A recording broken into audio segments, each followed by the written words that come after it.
everybody! So I just got back from my appointment with maternal fetal medicine. Today is Wednesday. I'm hoping to upload this the same day. I know that I said that I would update once I had an update. So yes, I think I'll just start off where I did at my 35-week vlog, which was on Sunday.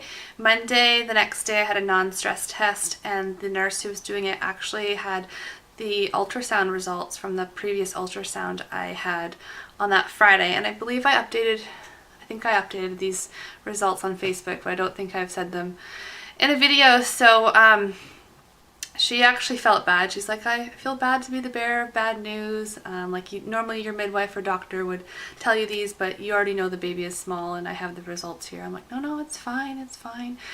And so she calculated all of the percentiles and whatnot. And basically the gist of it is the baby's head was under the 5th percentile for growth. And but the more concerning number was that baby's abdomen measurement was under the 1st percentile, which is pretty much falling off the charts. Really small.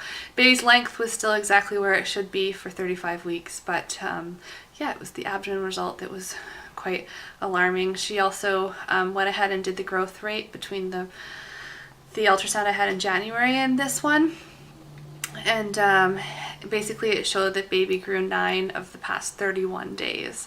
So although baby is growing, it's definitely at a slower rate than it should be, and it's really the abdomen result that's the most concerning. I guess if it's under 10th percentile, it's considered mild IUGR, which is intrauterine growth restriction. All these new things. If it's under the 5th percentile, it's moderate, and if it's under the 1st, it's severe IUGR.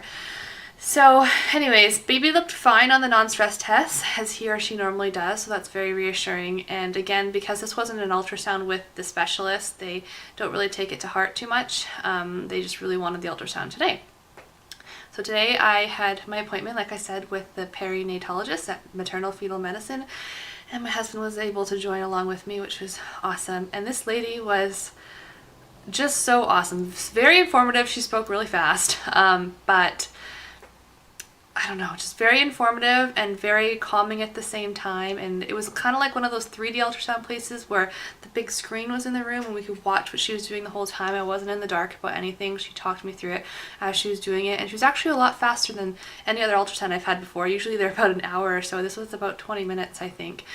And she measured the head, which again, I think it was still, I didn't get the exact measurement, but I believe it was still around the 5th percentile, but she wasn't too concerned about that one. She said that heads vary a lot, and some babies just have smaller heads, and it depends on the size and the shape of the head, and it wasn't a concern of hers. The concern was the abdomen, which she measured I think 7 times. She said normally they need 2 or 3 measurements, but she just kept trying to get the biggest possible measurement that she could.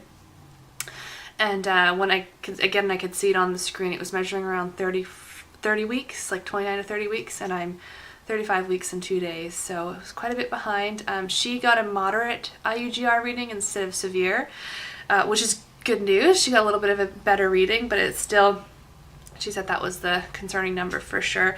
She monitored the cord blood flow, which is flowing good, and looked at the fluid around baby, and that looked good as well. And she said she could see baby practice breathing, which was another good sign that baby is currently doing okay. And she said she's suspecting it's a placenta issue.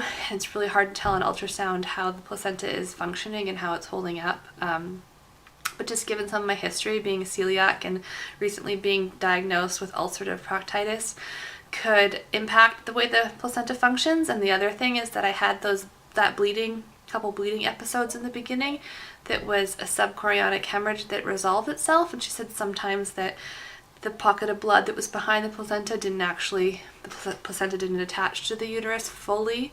So it could be a combination of a bunch of things, my diagnosis and also the bleed that I had. Trying to think what else she went over with us, because she spoke really fast but was super informative. Baby was measuring around 4 pounds for its weight, but it can be plus or minus 10%. So yes, baby could be smaller than that, but baby could definitely be bigger than what she's measuring.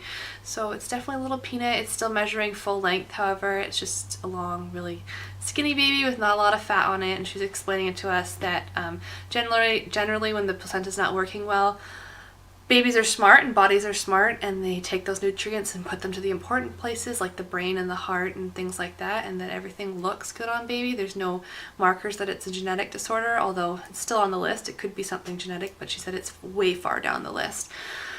But that because baby is still practice breathing and moving around, that it looks like nutrition is adequate at the moment. It's just taking away from other areas like building fat and growing the abdomen, so that's a good sign. What else did she go over? Yeah, I think that was pretty much it for the ultrasound. Then she talked about kind of what this means, our game plan from here. She said, the good news is that baby looks okay at this moment. And in situations like this, I just need to be monitored closely because it's a fine line between keeping baby in and keeping them healthy inside and then taking them out if they're not doing so well on the inside. So the game plan is I'm going to have 2 ultrasounds a week and 2 non-stress tests a week, and I'm actually being followed by antepartum home care that they have at our hospital. So these nurses will be calling me every day and visiting me at my house for the appointments that they can, like the non-stress test, which is good. I don't have to drive around too much. But that's only the game plan for the next week and a half, and that's if baby does well. If baby starts to show any signs of distress, then they will want to take baby out immediately. But as long as baby looks the way it's looking, then this is going to be the plan for the next only week and a half, because in a week and a half I'm 37 weeks, or considered full term, and they will choose to induce me, which I mean, I knew that was an option and whatever's best for baby, but it's really hard for me to wrap my brain around. I've been induced in the past with my first, and I vowed I would never ever go through that again just because of the pain. So on one hand, I'm scared. I'm also scared for the baby because it is so small. I'm scared for how he or she will respond when she gets here or he gets here. Will they be able to stay in my room? Will they be in the NICU? How long? How big are they going to be? Are they going to be able to breastfeed? That's a big question of mine. Of course, as long as baby's healthy, I'm happy, but I have so many questions. Will they be able to tolerate labor? That's the other thing. They'll be monitoring me closely, and if baby's not tolerating labor well, then I'll be heading into a C-section, so I do need to prepare for that as well. But yeah, I said to her, what if baby shows signs of like sudden growth, in the next week and a half? Would you keep baby in longer? And she said, no, you need at least 2 weeks between growth scans, and just from all the previous ultrasounds I've had, and just the way they, I don't know, the best interest of the baby and the way they've seen things in the past, they will deliver at 37 weeks max, and that's March 9th, which is not this Monday, but next Monday, and it's crazy. It's overwhelming. I don't think it's quite sunken in yet because, like I said, I just got home. I went from a home water birth to an induction, possible C-section in a hospital, which is fine. I also went from thinking I'd have an April baby because I was due March 30th and I always go overdue, to having like a March 9th or 10th baby, best case scenario.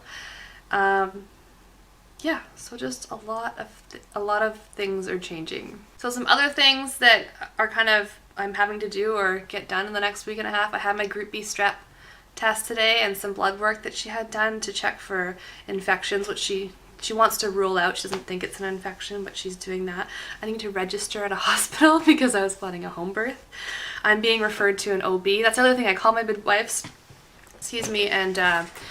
and shared the news with them, and they're referring me to an OB because an OB needs to deliver this baby. And luckily my midwives are going to do shared care, so I'm not losing them completely. They're going to be there as well, and they're going to follow me through postpartum, which I'm really relieved about, because it would just suck to get to know these ladies so well and just to have them be switched to an OB in the last week and a half. So I'm really thankful that they're going to follow me as well. What else? In the next week and a half, I'm going to start trying to get my cervix ready for induction as much as I can. These are things that I would normally be starting when I was 36 weeks and beyond, or 37 weeks and beyond, full term. Just as far as like red raspberry leaf tea and evening primrose oil and a whole bunch of other things. My naturopath has like a cocktail thing, and my midwife does too, because at 37 weeks my body's not going to be ready to go into labor, and I don't think it's going to take well to an induction. So anything I can do to kind of prime and prep my body ahead of time. My stuttering. My midwife even suggested a stretch and sweep of the cervix when they're so painful, but just anything to make me more favorable for when I do be induced. It's going to be started right away.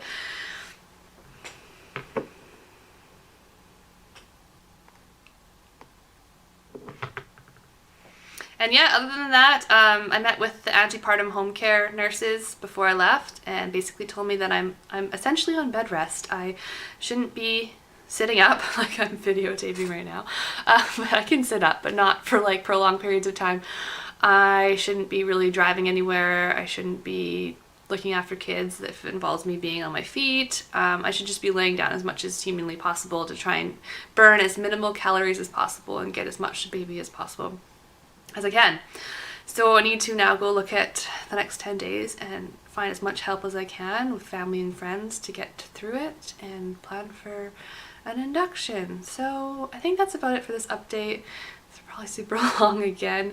I'll update again at 36 weeks pregnant, and I guess 37 weeks pregnant if I make it there. Knock on wood, will be my last pregnancy vlog, which is just mind-blowing. If you guys have any questions, definitely let me know. I was still planning to put up that question and answer video, which I will plan to do soon. And